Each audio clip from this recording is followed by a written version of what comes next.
right, so get ready, because today we're diving deep into a concept that might just completely change how you think about success.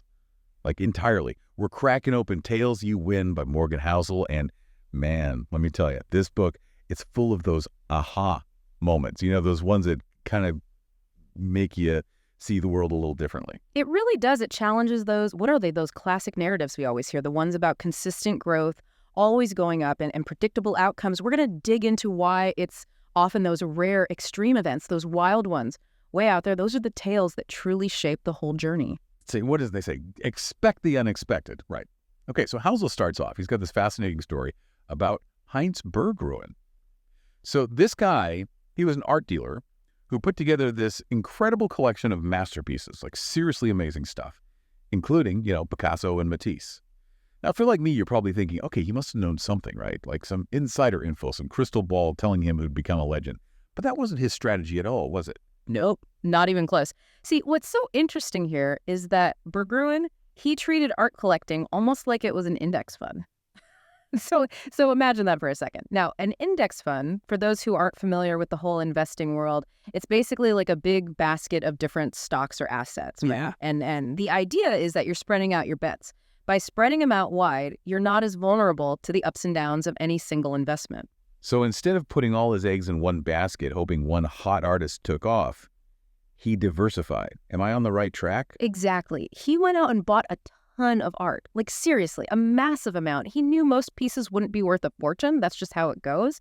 But by casting such a wide net, he was bound to scoop up some works by artists who later, bam, their value skyrocketed. So those Picassos, the Matisses, it's like they were hidden gems, Right. just tucked away within this much larger portfolio. That's a fascinating way to approach it. You know, most people, they'd be trying to pick the winners, trying to predict the future. Yeah. But he was more about managing those inevitable misses, those losses. That's it. And that right there, that is a key takeaway here. We often, and I'd even say most of us, we underestimate how much failure is a natural part of any truly successful process. Think about it for a second. We see, let's say, an amazing art collection, a billion-dollar company, all that. Instinctually, we think straight shot to the top, right? But that's almost never the case. You're reminding me of another story. Housel talks about Walt Disney. Remember those early Disney cartoons, the ones before they became, Disney? A lot of them, well, they weren't exactly box office hits, more like financial flops, really. Yeah. It took one massive hit, one giant success, Snow White, of course, to completely change the trajectory of the entire company. Bingo. A perfect example of exactly what we're talking about. That one film, it was a phenomenon, a true tail event in every sense. And it completely outweighed, overshadowed a whole bunch of previous disappointments. It's a great reminder that even those, what do they call them, iconic companies, those legendary ones, often it was a messy, unpredictable path to get there. It makes you think that maybe, just maybe, those so-called failures, they aren't really failures after all. More like stepping stones, right? Mm-hmm. You got to stumble a few times to find your footing, maybe even take a detour or two before you hit the jackpot. But speaking of unexpected journeys, Housel, he draws this fascinating parallel between venture capital, which, okay, we all know that's risky, but then he brings in public companies.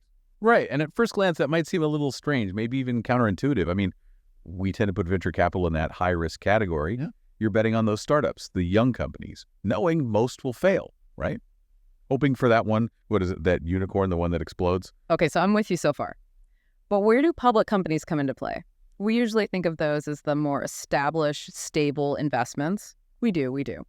But Housel, he highlights how this same dynamic, this tails thing, it plays out. Maybe not quite as dramatic, but it's happening within those established public companies too. All right, now you've got me hooked.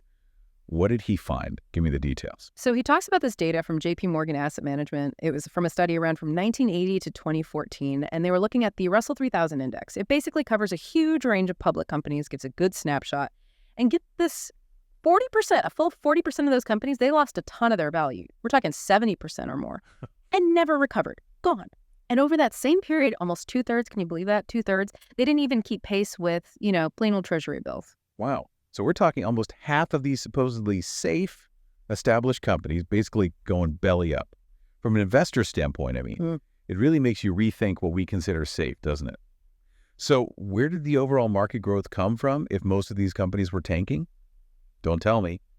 It was the tails. You nailed it. The study, it found that a tiny 7%, just a tiny sliver of those companies on that whole index, they were responsible for generating all the market's returns, just like those Picassos, remember, tucked away in Berggrun's collection.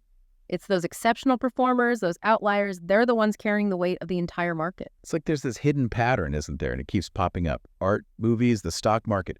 It makes you wonder, like, how much control do we really have over any of it? That's the question, isn't it? And this is a huge point that Housel keeps coming back to throughout the book. Even when we look at these wildly successful companies, those big winners, the tails, they're still running the show. It's like, those fractals, those images with the crazy patterns that keep repeating no matter how much you zoom in. Yeah. That's what it's like. We're seeing those same tail events shaping entire markets, but then zoom in and bam, they're also happening inside the companies themselves. Even those companies that everyone thinks, oh yeah, they're a success story. You got it. And honestly, there's no better example of this than Amazon. Amazon. Okay, so we're talking poster child for, disruption, world domination. What can they teach us about these tail events, though? Well, you got to look at their whole journey, right? It's not just the fact that they're successful, it's how they got there. Think about it. They've put out hundreds of products, some of them wildly successful, no doubt. Others, not so much. Yeah, that whole Fire Phone thing comes to mind. Not exactly a home run there. Exactly. But here's the thing. They don't let those missteps stop them. In fact, it's almost like they embrace them. They understand that to get those big wins, those true game changers, the innovations that like redefine a market, you can't be afraid to experiment. And that means taking risks, big risks, even if some of them, they totally flop. So what they're like playing this high stakes game of trial and error, knowing that even the errors, the things that don't work out, they still give you, data, information. Like those misses are still valuable. Totally. It's all part of the process. And often those errors, those things they try that don't pan out, they end up leading to something even bigger and better. They lay the groundwork for the tail events. You know what I mean? Think about Amazon Web Services, AWS. Arguably one of their most successful ventures, right? And how'd that come about? It came from them trying to manage their own data. It was internal, not even something they were planning to turn into this huge thing. It's like those Russian nesting dolls. You open one up thinking you know what's inside, and bam, there's this whole other unexpected thing hidden in there. And this whole tails thing, it makes you think about the people behind those successes too, right? Those teams working on the products and become huge hits, a lot of times, they've been at it a while. They're in the tail end of their careers. All that experience, all those years of work, it all plays a role. No, that is a great point. We get so caught up looking at the success story. We think it's all, stroke of genius, a lucky break. But often there's this whole unseen journey that led to that moment. All the work, the setbacks, the lessons learned along the way. Which leads to the big question, right? Yeah. How do we, the everyday people, how do we use this tail thinking? Yeah. The investors, the entrepreneurs, anyone trying to make something happen. The $1 million question. And to his credit, Housel tackles it head on. He talks about how so much like financial advice, for example, it's all about the short game, right. Timing the market, picking the hot stock this week. But what his research shows, and this is big, it's not about those day-to-day decisions that really determine long-term success. It's those moments, those rare, extreme market events, the tail events that really shake things up. That's where it's at. So are you saying it's less about trying to control every little thing, every up and down, and more about being ready, mentally ready for when things get crazy? That's it. Housel makes this fascinating comparison to, get this, Napoleon. Napoleon's definition of military genius, he said it was the man who can do the average thing when all those around him are going crazy. And honestly, I think that applies perfectly to investing and frankly to life in general. It's about having that resilience, that mental fortitude to stick to your guns even when things get completely unpredictable. Keeping a cool head when it seems like everything's falling apart around you. Because let's face it, when the market takes a dive, a project blows up in your face, it's easy to, freak out, make a move out of fear, make a mistake. And that's exactly when people get tripped up. Those impulsive decisions, the knee-jerk reactions, those are often what sabotage long-term success. Remember, tail events, they can be good or bad. You got to have the discipline to weather the storm, ride out the downswings, so that when those massive opportunities show up, you're ready to, capitalize, seize the day. So it's not just about hoping for those positive tail events, the big wins. It's about accepting those negative ones are going to happen too. And maybe, just maybe, Knowing how to handle them is just as important, maybe even more important. You got it. And this whole mindset shift, this whole tail thinking thing, it's not just for investing, by the way. Housel, he's got these great examples from the business world, even believe it or not, stand-up comedy, that really drive this point home. Oh, I like where this is going. Hit me with these stories. All right, well, let's start with someone who knows a thing or two about embracing failure. The man himself, Jeff Bezos. Housel talks about how Amazon, deep down in their company culture, they expect big failures. Not just tolerate them, but actually expect them. Hold on, wait. Isn't that a little counterintuitive? You'd think a company like Amazon, they'd want to avoid failures at all costs, right? Yeah. Protect that success. You would think so, right? But Bezos, he said it best. He said, if you're not failing, you're not trying anything new. He gets it. He understands to get those huge wins, those tail events that change the whole game, you can't be afraid to push the boundaries, to experiment. And yeah, that means some of those experiments are going to crash and burn. It's like, what's that saying? You miss 100% of the shots you don't take. But you got to have, a certain kind of leader, a certain kind of company where that mentality can actually work. Absolutely. And to me, that's a big takeaway for anyone, really. Whether you're running a whole company or just leading a team, or heck, even if it's just you working on a creative project, you got to be open to that possibility of failure, or at least accept it as, part of the game. It's part of what makes those big wins possible. Instead of looking at failure as the opposite of success, maybe it's more like a stepping stone. Yeah. It might not feel good at the time, but it gets you closer to where you want to be. Yeah. Now, speaking of people who kind of defy conventional wisdom, Housel brings up this really interesting example from the world of stand-up comedy. Really got me thinking. He talks about Chris Rock. I mean, the guy's a legend. One of the best, right? Chris Rock, yeah. The man's a master. And what Housel points out, which I think is so interesting, is how open Chris Rock is about bombing on stage. Like, he talks about it all the time. Which is kind of wild when you think about it, right? You watch one of his specials, everything's perfect, every joke lands, the timing's impeccable. But that's the end result, isn't it?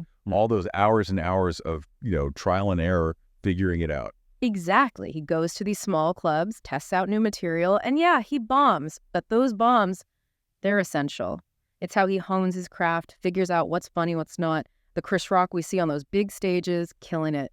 That's the tail end. That's after all the experimenting, the refining, and yeah, the feeling. It's a good reminder that even those people at the top of their game, the ones everyone looks up to, they've all had those setbacks, those moments where it just didn't work out. And you know what? A lot of times, those setbacks, they're the things that pave the way for their greatest achievements. It's about seeing failure not as this weird thing that happens sometimes, but as a completely normal, even crucial part of the whole journey. All right, so we've got Jeff Bezos embracing failure, Chris Rock practically using it as fuel. But here's the thing. It's easy to look at those guys, those titans, and think, well, sure, that works for them, but I'm no Jeff Bezos, I'm no Chris Rock. So how do we square this tail thinking with the fact that, let's be real, most of us aren't aiming for world domination or sold-out comedy specials? Yeah, there's the heart of it, right? And that's what I love about this book. Housel doesn't just stay zoomed out on those extreme examples. He brings it back down to earth, to everyday people, and reminds us that even those folks we think of as, insanely successful, they've had their own share of, setbacks, failures. He uses this one example that really hits home. He talks about, get this, Warren Buffett. Warren Buffett. Talk about an investing legend. Right. And we're all guilty of it. We get caught up in his track record, the billions, the whole mystique. But what we don't see, what often gets overlooked, are all those investments that didn't work out. The deals gone bad, the decisions that just, flopped. It's like we've got this skewed view of success. We see the highlight reels, the big wins at the tail end, but all the bumps in the road, all those missteps, those get edited out. But even Warren Buffett, the Oracle of Omaha, he's had those misses too. Absolutely. And just acknowledging that is huge, I think. It changes how we understand what's normal. It reminds us that failure, it's not the exception, it's the rule. It's just part of the game, especially in any field where those tail events really hold sway. And to his credit, Buffett himself has admitted this. He said, flat out, that most of his returns, they've come from a very, very small percentage of his investments. And, Charlie Munger, his longtime business partner, he said the same thing. If you took out a handful of Berkshire Hathaway's best investments, their track record would be, pretty average. That's kind of humbling, isn't it? Even Warren Buffett, the guy, he's got those, they call them mediocre investments, even some outright bad ones. So what's the takeaway for the rest of us? If someone like Buffett can have those misfires, how are we supposed to navigate this whole tail events world without completely losing our minds. It's almost like comforting, isn't it? Knowing that even Warren Buffett, he's got those investments that just, didn't pan out, makes the rest of us feel a little better about our own, financial missteps. It really does take some of the pressure off, doesn't it? We tend to be so hard on ourselves, always trying to make the perfect call every single time. But the truth is, it's just not realistic. What really matters, and Housel drives this point home, is not letting those inevitable missteps, those bumps in the road, derail the whole journey. He's got this quote from George Soros, another investing legend, who said, "It's not whether you're right or wrong that's important, but how much money you make when you're right and how much you lose when you're wrong." So it's more about damage control, right? Minimizing those losses so when those tail end wins do show up, they can really shine.